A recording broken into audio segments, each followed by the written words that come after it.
Okay. Good evening and welcome. I'm Monica Harris, Executive Director of Fair for All, and I'd like to welcome you to tonight's webinar, Working Together for Better Classrooms, a dialogue on depoliticizing K-12 education, sponsored by FAIR and ACES, the Alliance for Constructive Ethnic Studies. Thank you all for joining us for tonight's conversation. So we're going to be tackling one of the most pressing questions in K-12 education. How can schools teach meaningful, academically sound ethnic studies, exploring the rich histories and experiences of all Americans, without creating classrooms divided by politics or ideology? So parents across the country right now are asking the same question. Is my child learning history and developing critical thinking skills, or are they just being taught what to think rather than how to think?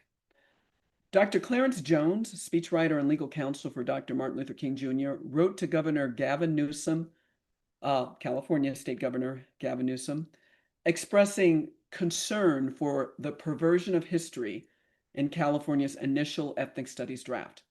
Now, when a civil rights icon raises alarm, I think we should all listen. Tonight, we'll show you what to look for, explain the difference between constructive and ideological approaches, and most importantly, we're going to share solutions that actually work. So I'm honored to introduce my guest for tonight's webinar, Elena Kaplan.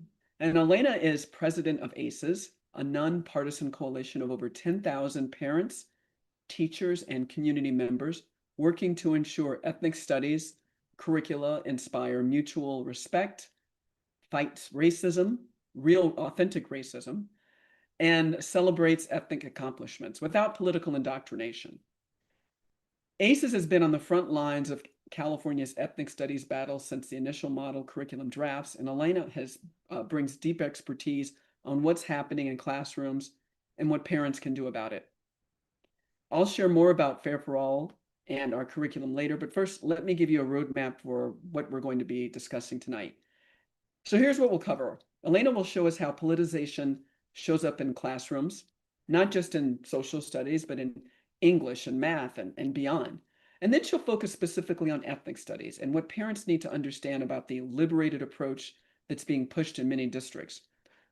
Then I'll introduce Fair for All's mission and walk you through our American Experience curriculum, which is a rigorously academically sound alternative that teaches America's complex story while also building civil discourse skills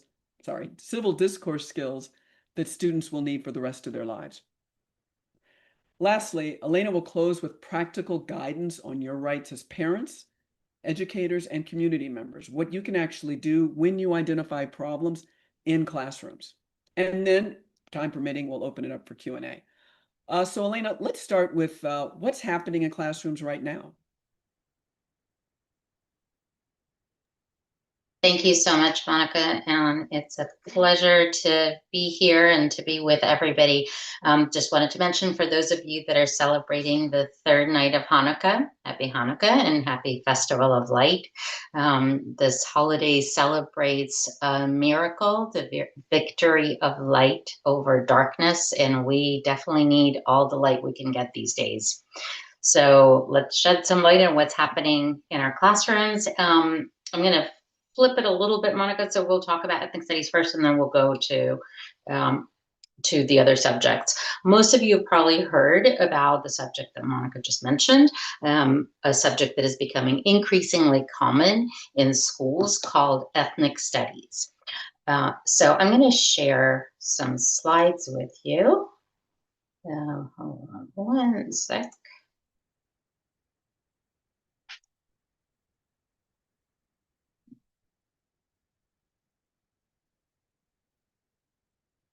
Monica, can you nod your head if you can see? Excellent. Okay. Lena, quick note, are you able to put it in the full presentation mode? I think it's a little like it's sort of split in half right now. Not in full presentation? Okay, hold on one sec. Try yeah, like that one, I think. I mean, it's readable. I was trying to get it more blown up. Yeah, there How's we go. that? Yep, Okay, perfect. excellent. Okay. So it started for us, for ACEs, in California, where there was a ethnic studies model curriculum law. There was a mandate to create a model curriculum so that it can guide ethnic studies. And the objective was exactly what you would all think that it was, the quote here is preparing pupils to be global citizens with an appreciation for the contributions of multiple cultures. Who can argue with that? Let's get to know each other. Before we knew it, and while nobody was paying attention, we noticed, we as in various people that were keeping an eye on what is happening in K-12 education, that, it kind of started going in a different direction and closer to this. This is from the Critical Ethnic Studies Association. There's a critical and liberated. I'm going to use interchangeably this idea of liberated ethnic studies. It changed. It used to be called critical. Now it goes more by liberated. And so that perspective was to bring into conversation the ways that concerted efforts and collectivized resistance to U.S. imperialism ground our approaches for dismantling the neo-colonial schooling apparatus. So what a difference between that, preparing pupils to be global citizens and appreciating multiple cultures, to this. In the spirit of a picture is worth 1,000 words, I want to show you the title page of the fundamental text of Liberated Ethnic Studies. For those of you who are familiar with Paulo Freire, he's a Marxist educator and wrote a seminal book called Pedagogy of the Oppressed. I don't know if you can make out what's in the front there, and I didn't notice it. I didn't process it at first. It's a rifle with a pencil on top. And just by looking in that, you can get a sense of what is it that liberated ethnic studies is about.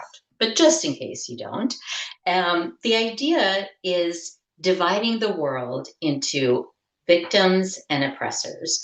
And the entire world in this particular ideology is divided into one or the other. As you can imagine, this causes all sorts of issues when it comes to education, and in particular, K-12 education. What we call oppression Olympics play out like this in the classroom. So, for instance, kids are asked to, these are quotes, reflect on a historically oppressed identity that you hold. Does this identity intersect with another identity? How do you think this identity will affect you in the future? How has it affected your experiences so far, and so on? 6 institutions of power are listed. By the way, what I'm showing you right here, I'm going to show you a cross-section of different examples. This one happens to be from the San Francisco Unified School District as of last year. So there are 6 institutions of power that are listed, and those include schools, church, government, media, family, and workplace. And in something that is very, very common in a lot of these classes, students are asked to draw a pyramid, and they're supposed to put who has the most power at the top, who has the least power at the bottom, and figure out where do they fit in this pyramid. And these take different forms. Sometimes it's a pyramid, sometimes it's circles, like inner and outer circles. But the idea is for students to say to diagram their identities and say which part of them is a victim and which part is an oppressor. Here's an example from a different district in Northern California. And this one appears in many forms throughout different schools. Students are asked on the left to identify different categories of them. So their race, ethnicity, socioeconomic status, gender, sexual orientation, all sorts of national origin. Some of these things you would wonder why in the world are schools asking for this information, but we'll set that aside for a moment. And for each of these, they're asked to identify if that part of them is an agent or a target. You can see that third column on top, agent or target. Students will understand how normalization, implicit bias, common sense, and consent work together to create hegemony. First, we need to understand common sense in a way that Antonio Gramsci, an Italian philosopher, understood it. By the way, for those of you that are interested in what specifically is this ideology, it happens to be neo-Marxism. From our perspective as ACEs, we think any ideology that is being pushed in the classroom is problematic. This particular one is based on Third World Liberation Front, which is based on neo-Marxist ideology. The word salad that you're looking at here, and this happens very frequently, that we see these word salads that I think kind of glide over people because nobody wants to sit there dissecting it. But it's really important to look at what this is actually saying. It's telling us that we need to understand common sense. We need to think about normalization, common sense, consent as a way that creates hegemony. This is a really common thought and principle that we see in training that teachers are getting. And you'll hear Monica talk about how very different that is from the professional development that FAIR will be providing. The idea that teachers must be grounded in the correct politics to educate students in order to tackle the white colonialist regime of the US as a parasitic system. Since when? The teachers are supposed to be grounded in particular politics. What we have is, here are a couple of examples. This is directly from Liberated Ethnic Studies, which has their own website. You can go to their website and you'll see these objectives. And so here are a couple of examples that I just wanted to throw up here. For grades 3 through 6, we understand and critique the relationship between white supremacy, racism, anti-Blackness, anti-indigeneity, xenophobia, patriarchy, cis heteropatriarchy, capitalism, ableism, ageism, anthropomorphism, and so on. Interesting how capitalism is thrown in there in addition to all these other things. But remember, again, these are 3rd through 6th graders. One of the principles, the second one says we need to challenge imperialist and colonial hegemonic beliefs and practices on all these different levels. So as you're noticing, there's a huge focus on power, oppression, and hegemony. There's this is from some Southern California schools. What roles does school play in making us act oppressively or want to be oppressors? Who created this hegemonic norm of education? And one of my favorites, hegemony is defined as, this is not how you define things, obviously, but it's defined, hegemony dash, school exerts control and dominance. This is done through force or ideology. So this kind of gives you a sense, and these are real examples from classroom throughout. I'm giving you a lot of examples from California because that's where we do a lot of our work. California drives curricula throughout the country. So there's a saying that how goes California, so goes the nation. That's why we think it's particularly important to pay attention to what's happening here. But all of these examples that I'm giving you are going throughout the country. About 26 states right now have some form of legislation around ethnic studies, and most states, the vast majority of states, have some form of ethnic studies in their classes.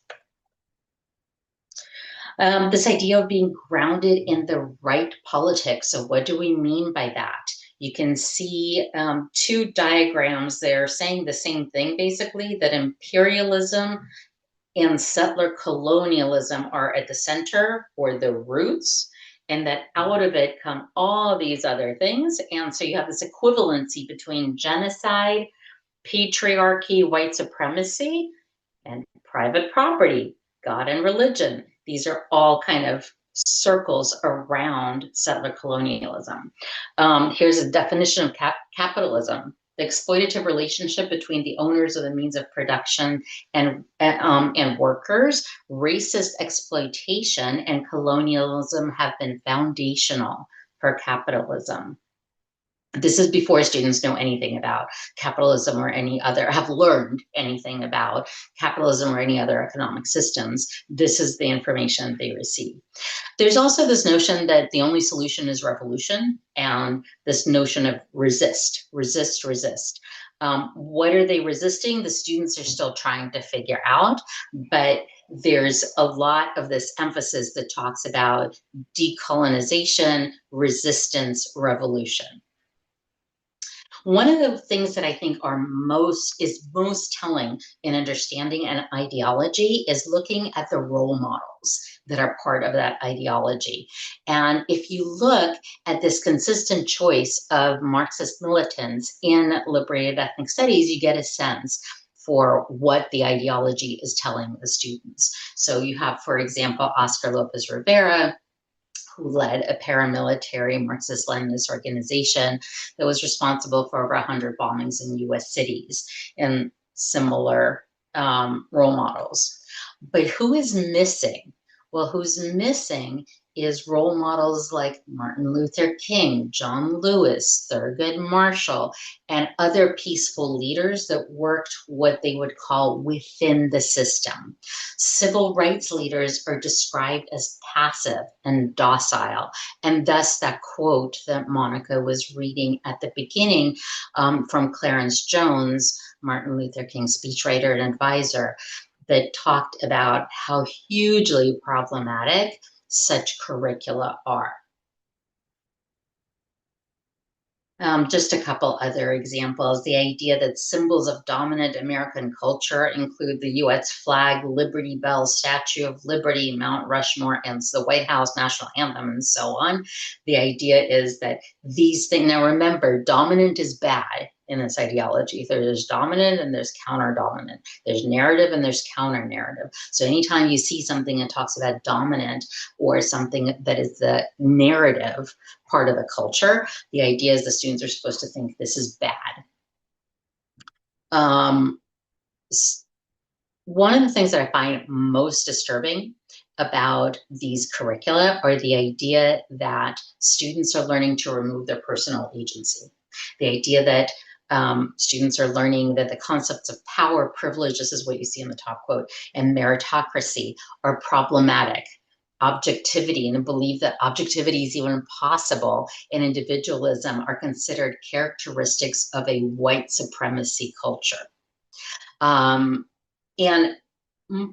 possibly most disturbing to me, you see this diagram where this is what students can control and this is what they can't control. So we're basically removing any agency from these students and saying things are just happening to you in a bad system, and there's nothing you can do except resist and participate in a revolution. All right, so let's do a couple of examples of what this looks like in other subjects. Here's an example of US history.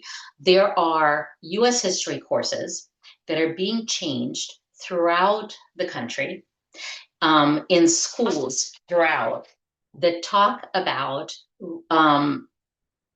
being more in line with ethnic studies. So what does that mean? Well, in one example, and we looked at specific, how are they doing this revamping? And one of the ways to look at it is to look at what are the student outcomes? What are the objectives, the desired student outcomes that they're looking at? So here's one example. The district is replacing the notion that students will understand the founding ideals of American democracy, and that gets replaced with analyzing the power structures and being empowered to challenge outdated dominant narratives that reinforce hegemony in modern American history. Now, one thing I want to point out is I'm not saying that any one of these things is untouchable and that you can't discuss this. But the idea is when you shift the emphasis, when you shift the focus in the way that I'm telling you that, and in these examples, something happens to students' thinking and their overall education. That notion of them thinking of themselves as either a victim or an oppressor, and the entire society being against them. So that's a way of revamping US history. But we're also revamping mathematics. And so classes throughout the country are being, this one is an example that's called ethnomathematics framework. This is an approved framework that was adopted by Seattle Public Schools, where educators are told that they need to identify and challenge the ways that math is used to uphold capitalist, imperialist, and racist views. And they're told that they shouldn't use money in fraction problems, for example, because those uphold capitalist and imperialist ways of being. Teachers are told to not think of the idea that there is a right answer, that is a white supremacist way of thinking. A lot of you are curious about what's with the anti-Semitism, what's with the anti-Semitism that comes out from this type of curriculum. So I'll just say a few words about that. There's a misguided correlation in this ideology between economic success and oppressor status. So the idea is that anybody who has had socioeconomic success is automatically considered an oppressor. And anti-Semitism, in particular anti-Zionism, the notion that the Jewish people do not deserve a self-determination in the ancient homeland, is a core part of neo-Marxism. Zionism has been a boogeyman in this ideology for a very long time, since its beginnings. And so as a result, we get these Zionists have no place in the classroom posting from somebody who is in charge, for example, of ethnic studies in one of the local districts. Just in the interest of time, we'll skip some of these and go to knowing your rights and some of what you can do. So there's some key principles that I really want you to understand and internalize. Teachers are not supposed to promote personal viewpoints in the classroom. They are not entitled to freedom of speech in the classroom. They are entitled to freedom of speech in their own personal lives, but when they are on school property during school hours, that is not a place that they are allowed to promote their personal opinions and their personal advocacy. That's one. Students have a right to a safe and inclusive learning environment. It is not okay to have a hostile learning environment for students, no matter what race, no matter what ethnicity. 3, parents and community members, any community members, have the right to access all curriculum materials. So if we look at, first of all, I just wanted to tell you, let me see if we can, I just wanted to say a word about where I'm getting all this from. So if you look at some of the sources like education codes, and education codes are particular to states. If you look at your state's education code, you'll see these similar notions reflected in different ways. Board policies, those are district specific. US Supreme Court case law that talks about, that has specific cases. And we actually have, by the way, a Know Your Rights toolkit that you can go to on our website. I'll show you a website, the website at the end, the URL. You can go to that toolkit, and if you're interested, you can see the specific cases, the specific laws where we're pulling these notions from. And there are also additional state laws, like a law called AB 715 in California that was passed recently, that's specifically and explicitly saying that teachers may not use classrooms as a place of advocacy. So where do these ideas come from? Well, in the classroom, teachers are acting as the government's representatives. They are not acting as themselves, and therefore may not, when the things that they say are representing what the state says. That is a very fundamental reason for why they may not advocate for their own perspective. And that can be through their instruction, as in presentations, through casual comments, through assignments, through resources. Any of those are considered instructional materials. Just a quote from AB 715, that recent law that was passed, that teacher instruction needs to be factually accurate and aligned with the adopted curriculum rather than advocacy, personal opinion, bias, or partisanship. Federal district court decisions confirm these perspectives. And again, if you're interested in reading more about it, you can go to the toolkit and get more specifics. there are a couple things I want to highlight from the next idea that the classrooms need to be free of a hostile environment. The representatives of a targeted group do not need to be present in the classroom in order to identify that a teacher has said something discriminatory.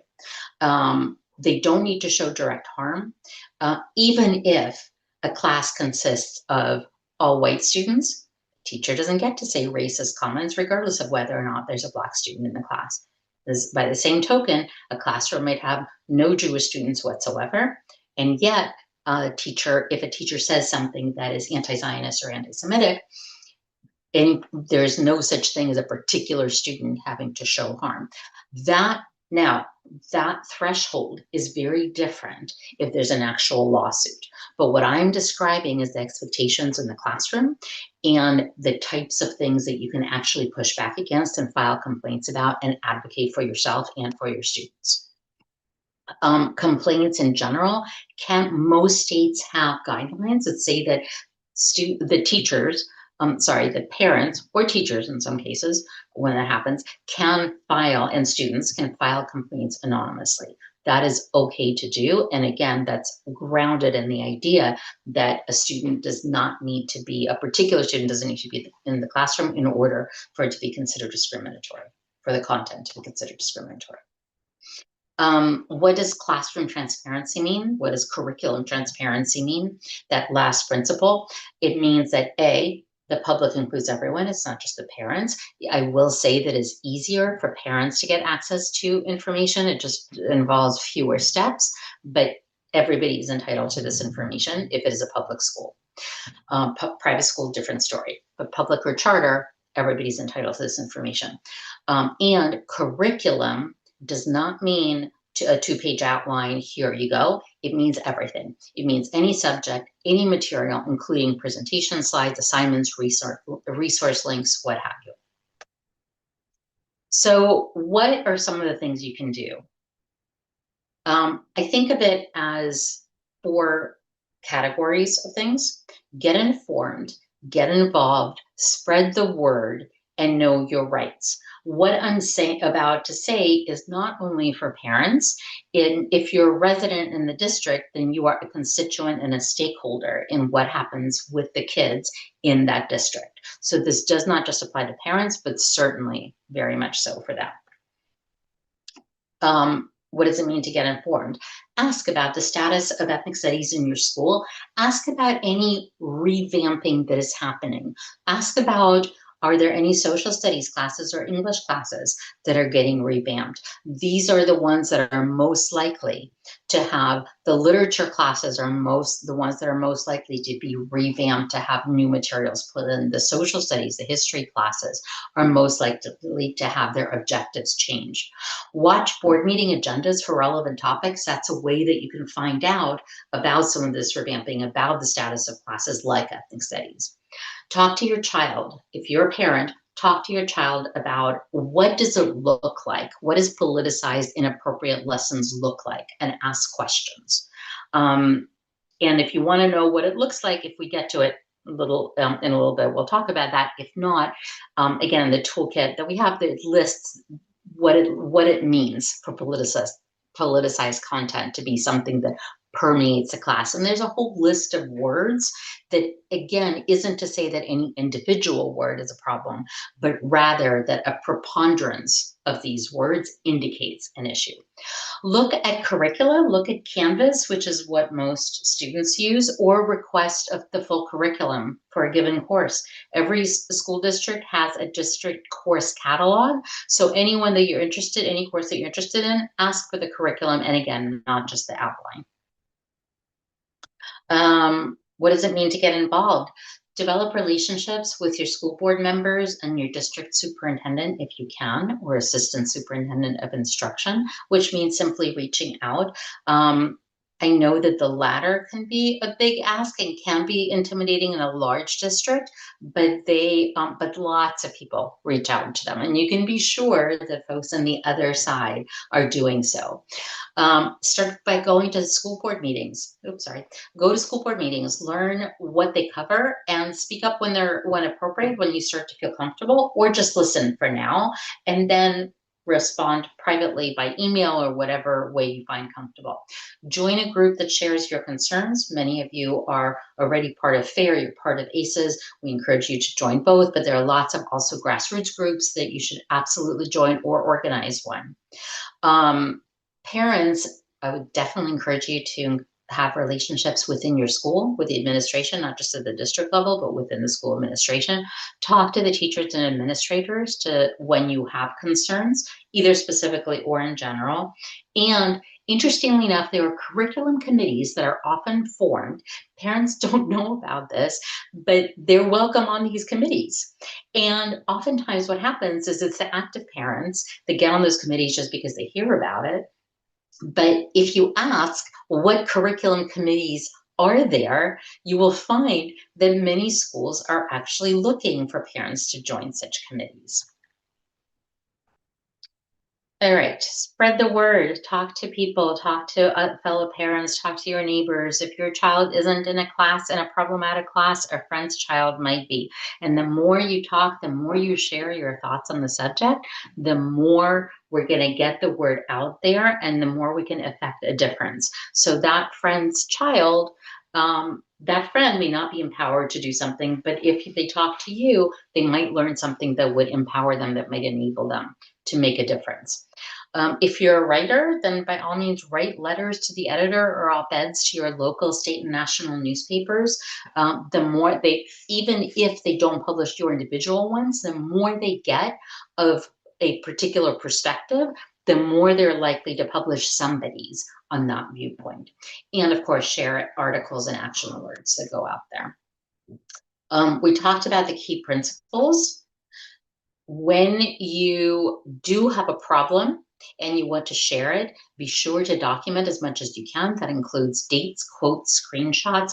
Follow up with if you had a meeting, whether a phone call, a Zoom, or an in-person, be sure to follow up with a recap email, and be careful to make written commitments without looking at your options first and really thinking through, do you really want to say that? Consider filing a complaint. Most states have some sort of procedure called, in California, it's called the Uniform Complaint Procedure, UCP. Different states have it go under different names, but there are methods of filing a complaint within the school district. And possibly most importantly, ask for help. Reach out to us, reach out to FAIR, and ask for help when you need it. I will hold this up for a moment. If you have questions after we're done, info@calastudies.org is our email. And if you would like more information on ethnic studies, the first one that's listed on here, calastudies.org, is the one that has the toolkit that I was telling you about.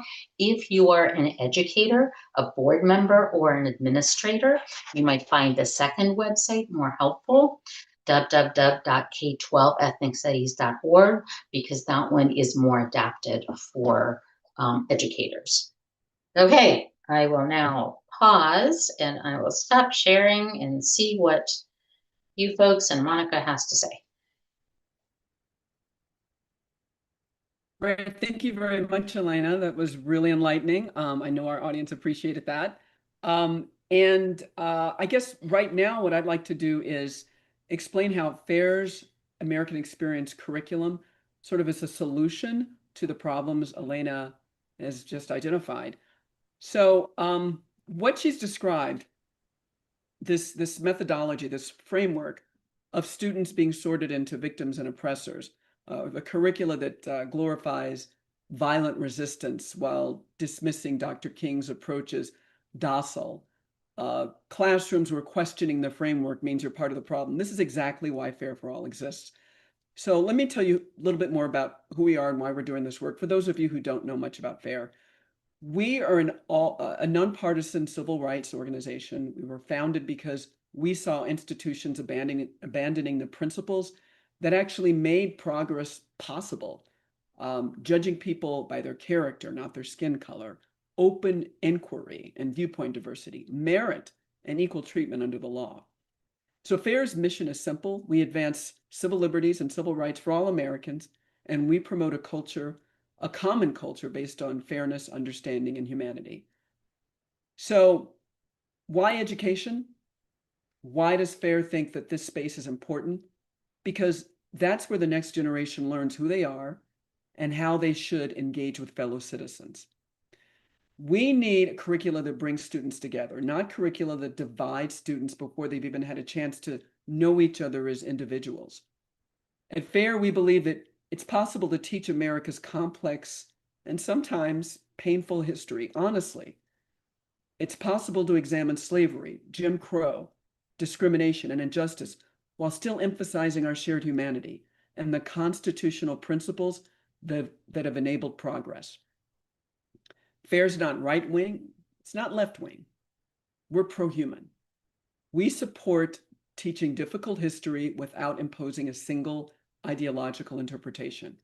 And we believe that students of all backgrounds deserve to see themselves as capable, dignified individuals with agency, not as predetermined victims or oppressors based on their ancestry.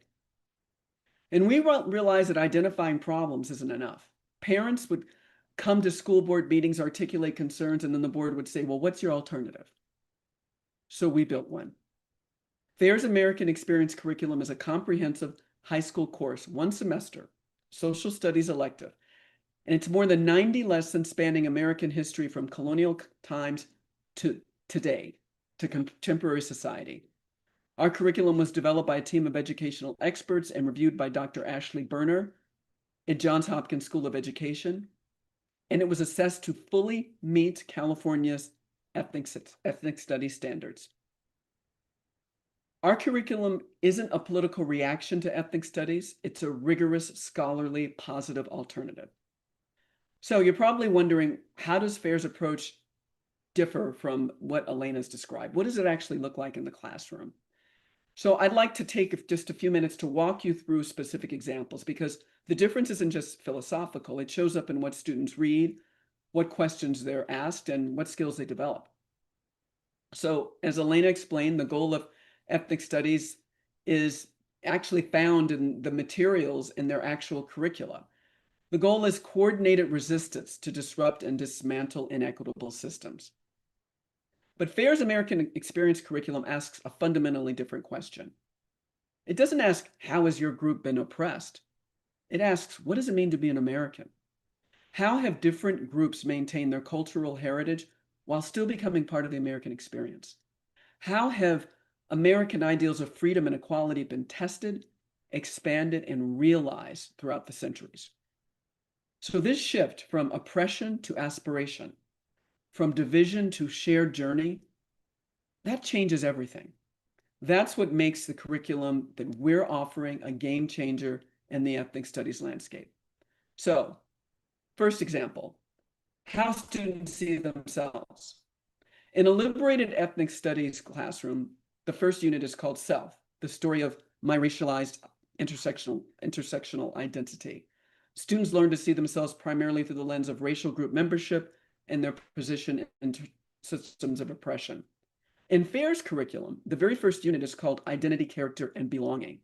So yes, students explore race and ethnicity, but alongside that, they discover character strengths that transcend cultural boundaries, concepts of belonging and alienation, and what it means to live in a pluralistic society. So here's a key difference. Our curriculum specifically addresses multiracial Americans, over 33 million people, including my son, a 276 increase since 2010, and it acknowledges perspectives that transcend conventional racial categorization. The liberated approach has no framework for students who don't fit neatly in that single racial box of Black or white, or Asian or Latino. We want students to see themselves as complex individuals with unique heritage and common humanity, not just as single representatives of a racial category. Here's a second distinction, the civil rights movement, and Elena touched on this earlier. how each approach teaches the civil rights movement, one of the most important and iconic and watershed events in US history. So ACES has documented that the Liberated Ethnic Studies curriculum's list of 154 most important historical figures among people of color does not include, amazingly, Martin Luther King Jr. or John Lewis. Instead, it includes figures who advocated for violent resistance, including Angela Davis. And as we mentioned, Dr. Clarence Jones, who wrote speeches for Dr. King, called this a perversion of history. FAIR's curriculum, on the other hand, takes a completely different approach. We have an entire unit called the Civil Rights Movement, Competing Strategies and Contrasting Dreams. So in that unit, students study MLK and Malcolm X. They examine nonviolent resistance and more militant approaches. They analyze why different leaders chose different tactics and what the results were, which is very important. So here's an actual lesson. Students read primary sources from the 1843 National Colored Convention, Henry Highland Garnet's call to rebellion, alongside Samuel Davis's call for moral persuasion. They examine how Frederick Douglass and William Lloyd Garrison disagreed about whether the Constitution was pro-slavery or an anti-slavery document, and how that fundamental disagreement shaped their tactics. Then students wrestle with, isn't which side was right and which side is wrong? It's when facing injustice, is it better to work within the system or outside it?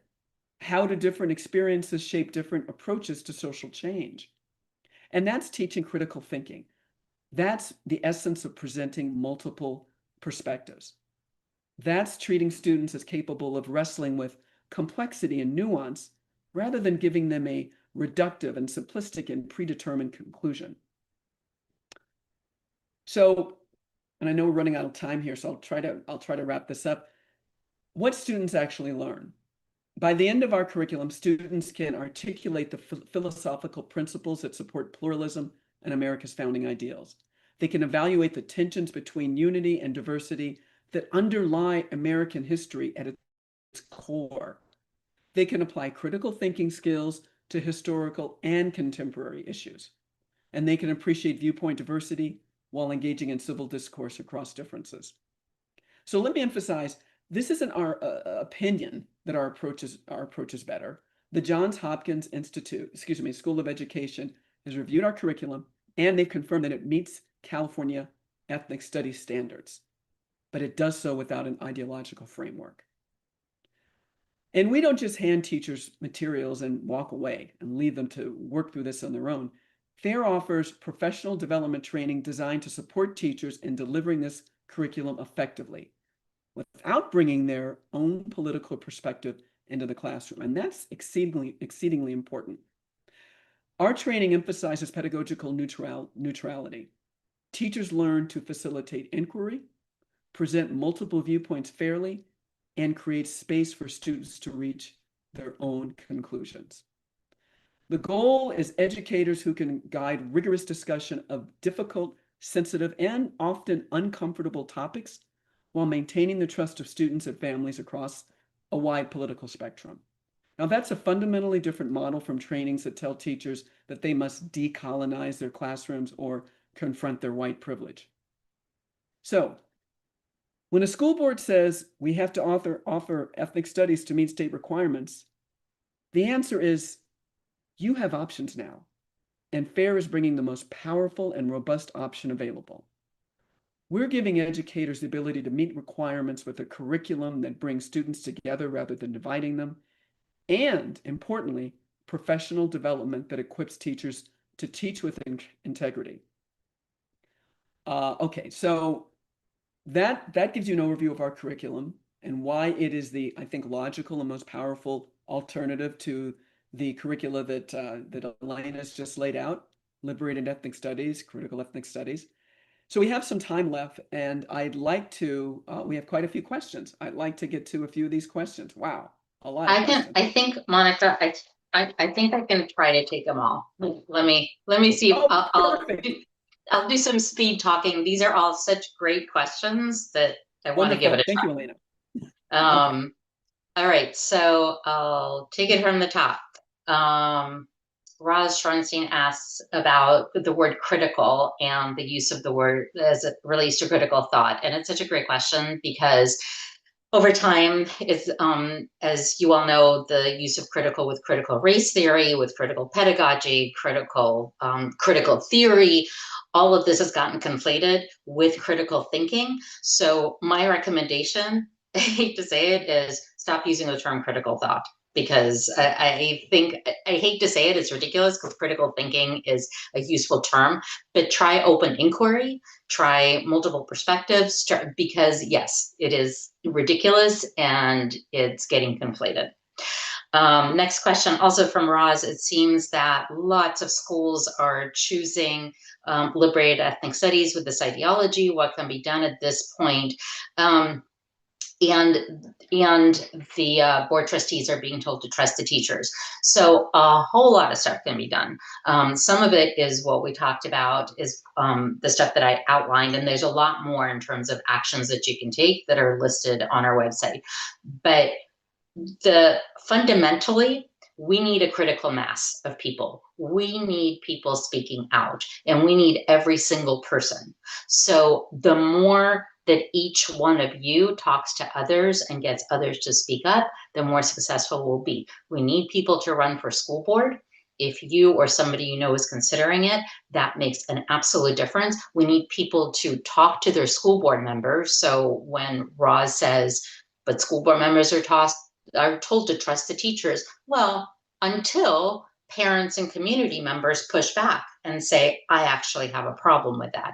And we have all sorts of examples across different districts. And I know, Roz, that you're in a particularly difficult one, but we have examples across all different districts and schools where when parents stand up and when community members stand up, it actually does make a difference. And board members start to change their perspectives, and they go to the administration and actually say, we'd love to trust the teachers, but here's where we have problems. Next question. I understand that, I understand that teachers need to comply to keep their jobs, but I wonder if you have evidence that teachers don't agree with this. Yes, because they come to us. And we hear that again and again from teachers. It is true that many of them are afraid to speak out. But the more we can support them, the more of us there are, of us parents and community members there are, the more they will be able to speak up, and the more of them will be able to speak up. The next question is, doesn't your conflation, I know I'm speaking really fast, doesn't your conflation of anti-Semitism with anti-Zionism actually discriminate against kids and students who are anti-Zionist? So to be clear, Zionism is a movement for the establishment, development, and protection of a Jewish homeland in the historic land of Israel. So yes, if you are against that, if you are against the idea that Jews alone do not deserve the right to self-determination and to live in security in their homeland, then you are an anti-Zionist, and then yes, you are anti-Semitic. That is a clear viewpoint that I hold. Note that being against specific policies or actions of the Israeli government is not anti-Zionist any more than being against American policies or actions is anti-American. And that is where the distinction is. In my community, this is the next question, parents of high school students are afraid to complain for fear of repercussions for their child. That is definitely a common issue. There's safety in numbers. The more parents you can get, the better. And the idea that it is certain, I will admit that it's easier in larger communities when there's anonymity that can be achieved more easily. In smaller classrooms and smaller communities, it's more obvious who the student is that's being talked about. But there's definitely strength in numbers, and I urge those parents to try to build some support among other parents as well, so that they can say, our students, plural, feel X. I don't have an easy answer. It is definitely complicated, and it is definitely an issue.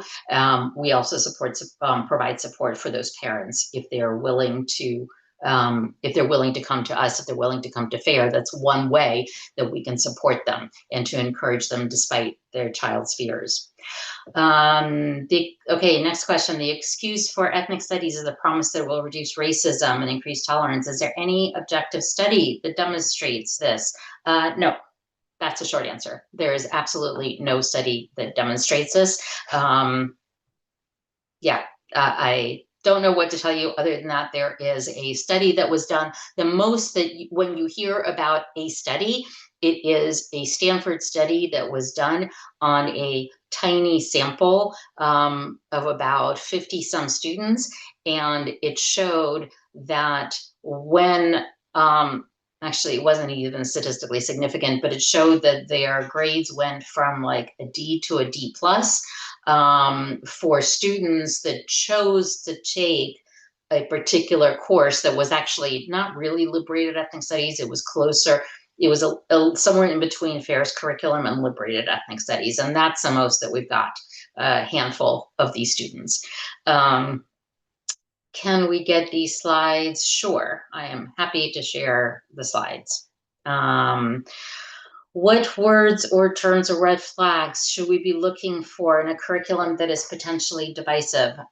So there are 3 things that I recommend looking at. One is a preponderance of a certain set of words, and those words are all listed on our website if you go to the action toolkit. They're words like oppressor, privileged, colonization, hegemony, patriarchy. They all have a similar resistance, revolution. They all have a similar flavor. Really important, and I will say it again, it is not that any one of these words is taboo. It is not that any one of these words should be banned. The issue is if you see a curriculum with a preponderance of those words, with a lens where the entire curriculum is seen through a lens of oppressor, oppressed, then you know that it's a problem. 2, look at how questions are posed. Are questions posed, for example, to say, what are the pros and cons of a colorblind society? Or are they posed as a liberated ethnic studies course will pose them? Why is a colorblind society harmful? Why is colorblindness a harmful idea? So look at the way the questions are posed to encourage students to think. And 3, look at the role models that are highlighted. You can learn a lot from those. Are you okay teaching about violence in some instances? Of course, not only that, but in FAIR's curriculum, you will see that it does not shy away from teaching what were about either violence from by historically oppressed groups to historically oppressed groups. That absolutely this is not about erasure of oppression happening. Oppression has happened, racism does happen, discrimination does happen, and none of this is about shying away from approaching and discussing his history honestly and openly. So very simple answer to that. Are we okay with teaching about violence? 100%.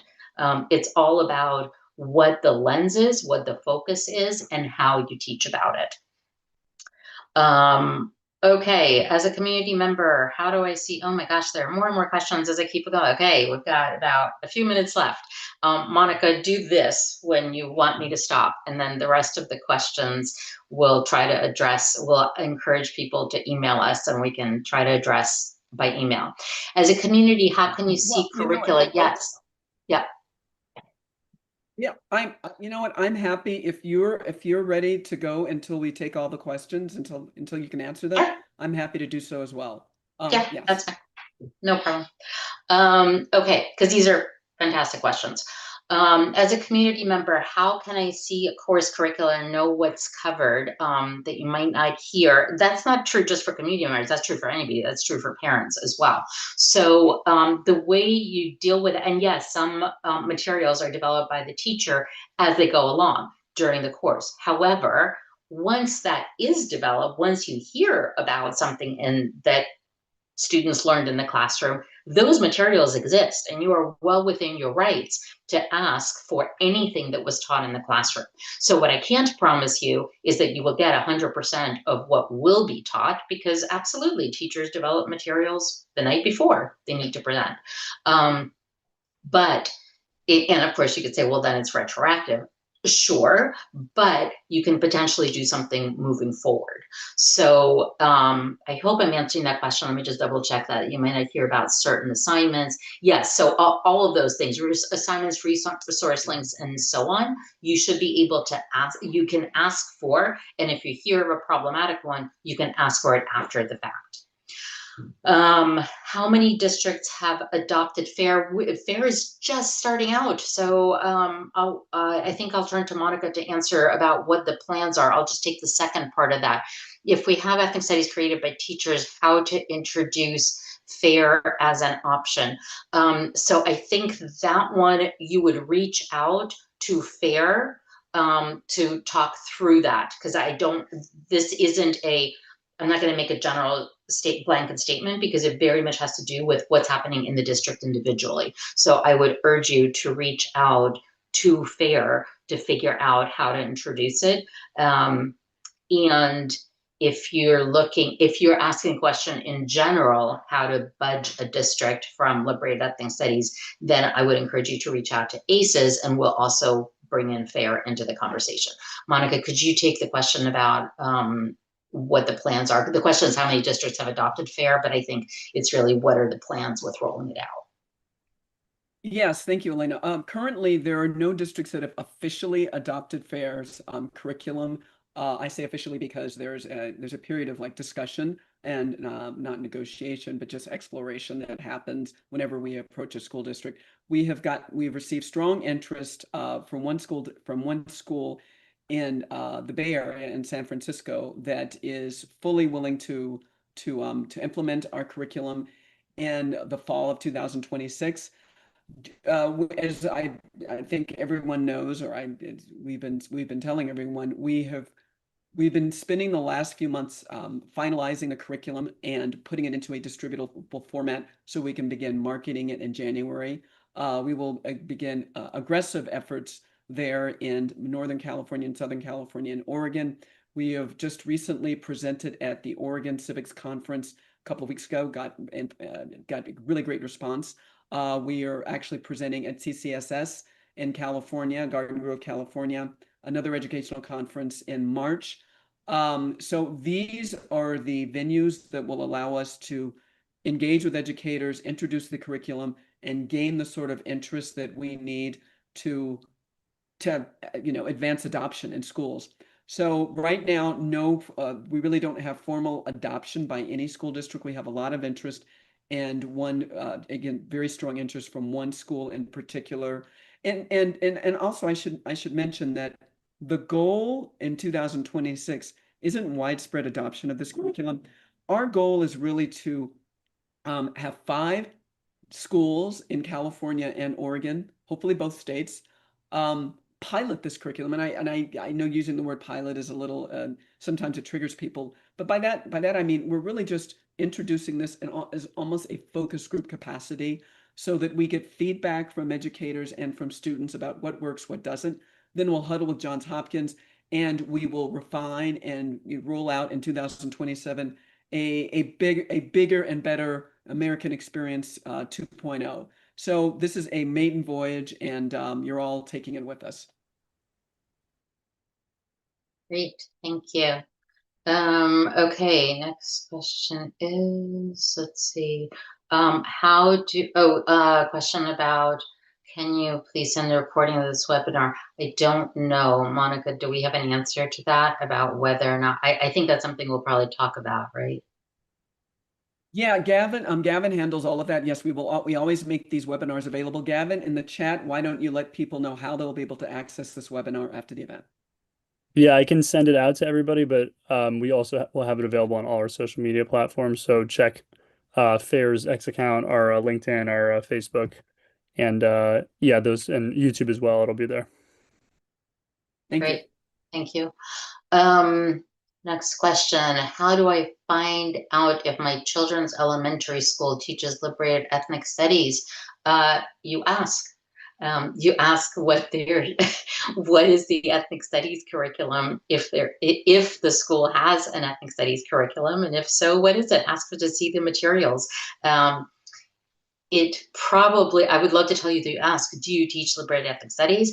That's not how I would suggest doing it. I would suggest asking, do you teach ethnic studies? And if so, could I please see the curriculum? And then based on some of the things that I was telling you, you can get a sense of whether or not it is a liberated one, and we're happy to help with that. All right, what is the typical way that a school district decides to adopt a new curriculum?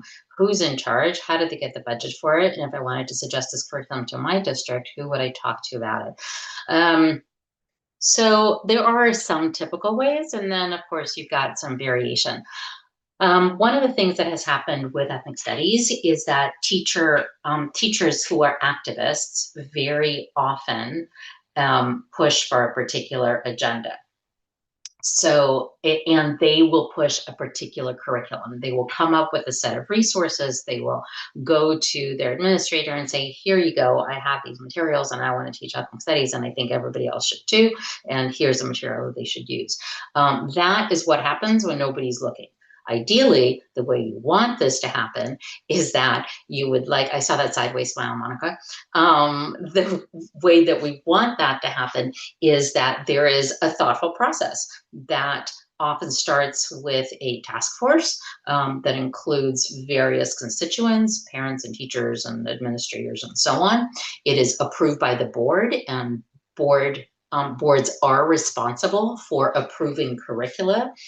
The board looks at the full curriculum, not, one of these dinky outlines and told, here you go, and then trust the teachers, but are actually able to look at the curriculum, review the curriculum, ask the questions that they have, post the curriculum for parents to see. Parents are able to ask both the board and administration questions and so on. So it's a process, and of course it varies different from place to place. So in terms of the question of if you wanted to suggest it, who would you talk to about it? You would talk to either the assistant superintendent of instruction. There are different terms. It either goes by assistant or deputy or vice, paired with the word superintendent or director, paired with the word instruction or curriculum. So some combination of those words, and you'll probably, if you go online and check the district staff, will give you an idea of who's the right person on the administration side. Or if you are more comfortable talking to a board member, then that is the other way to do it. There are, a number of board members in any given district. So if you have a relationship with one, or if you want to start a relationship with one, that would be the other way that I would suggest it. Okay, does fair market, I don't know what that means. How do school boards learn about it? Does fair market share? I'm not sure, but I think we addressed that earlier. I think the question is Okay. how, Okay. introducing the curriculum. Okay, so we'll move on. I'm a high school teacher. Since AP uses the college curriculum, how do you fight the invasive post-Marxism lens in all the behavioral science, arts, and humanities? Ooh, boy. Okay, that is a great and very tough question. Yes, that ideology is the post-Marxist, neo-Marxist ideology is getting infused into, indeed, behavioral sciences, arts, and humanities.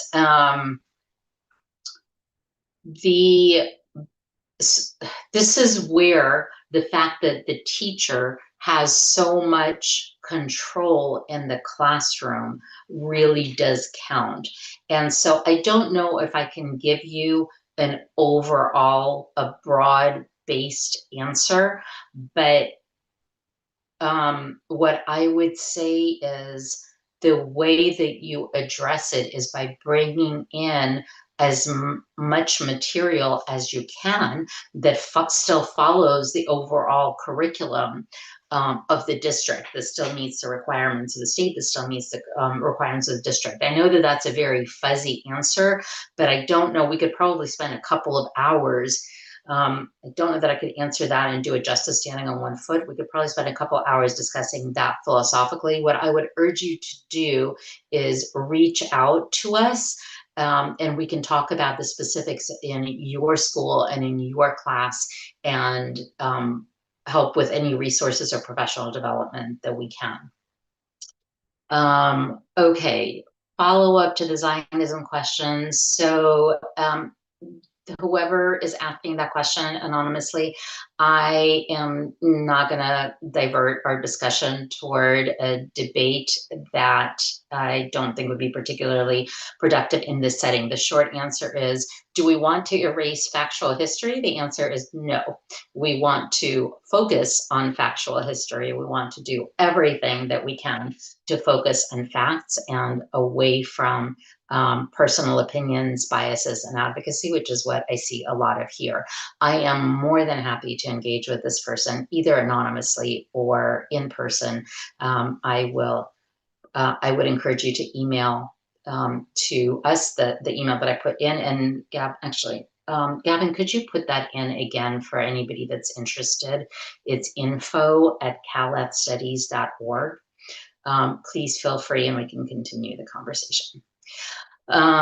Okay, next question. We have been refused access to curriculum because the superintendent claimed that very common, that the material is copyrighted, even if it was paid for a tax. That is not a thing, but it is a very common problem. Even if it was paid for by tax money, raised specifically with school district, and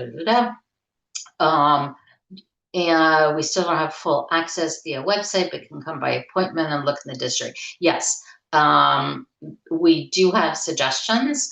I would encourage you for detail, because we want to go through and really talk through what has happened so far and all the steps. So definitely please reach out. Copyrighted material is not a thing for when it comes to sharing curricula with the public. So you should absolutely be able to look at these materials. It is true that sometimes it's hard to get them to provide it online as opposed to coming in and looking in the district, but we can talk through that as well. There are a number of steps to go through. So they involve like sending a letter, then they involve then escalating it to the next step, and we can walk you through those steps. Absolutely. I think we did it. I think we just reached the end. I think we did. I think we did. Wow. Thank you so much for taking the time to answer those extra questions. We only went about 10 minutes over, and I really think it was worth it. Okay, so once again, I'd like to thank our guest tonight, Elena Kaplan, and also thank all of you attending for your commitment to balanced and civic education. The future of our democratic republic depends on the important work that organizations like FAIR and ACES are doing to promote balanced, depoliticized education. And I'd also like to remind you that tonight's webinar is the third in a series of webinars highlighting the educational challenges that inspired FAIR's American Experience curriculum, and also celebrating America's 250th birthday next year. Let's see what else I have to tell you. For those who are interested in learning more about FAIR's approach to constitutional education and a little more about our curriculum, I'd encourage you to visit www.fairforall.org. And I also want to remind everyone that FAIR exists entirely on goodwill. So we're able to operate solely based on donations from curious and interested people like all of you attending tonight. We do our very best to provide programming and educational information that helps bring awareness, attention, and most importantly, solutions to what we feel are the most timely and relevant issues facing us. So we hope you'll consider donating to FAIR. The donate link is going to be in the link in the chat shortly, if it isn't already. So we hope you consider donating to FAIR and joining our pro-human movement to help us keep doing the work that you all value. And again, if you can't see the link in the chat, please visit us at www.fairforall.org to make your contribution. And lastly, I'm excited to share and remind you that FAIR has relaunched its Educators Alliance Group. And our next meeting will be on Thursday, January 8th at 7 p.m. Eastern Time. As a reminder, this group will host a monthly gathering with updates and presentations from FAIR staff, fellows, chapter leaders, and the occasional intriguing guest speaker. Our goal will be to equip K-12 educators with the knowledge, the strategies, and the community support that they need to foster schools that are more enriching and free from bias for students and educators. So be sure to keep an eye out in our weekly newsletter for more details and reminders of this important event. So thank you again to all of you, and I appreciate you. And until the next webinar, I wish you all happy holidays and a good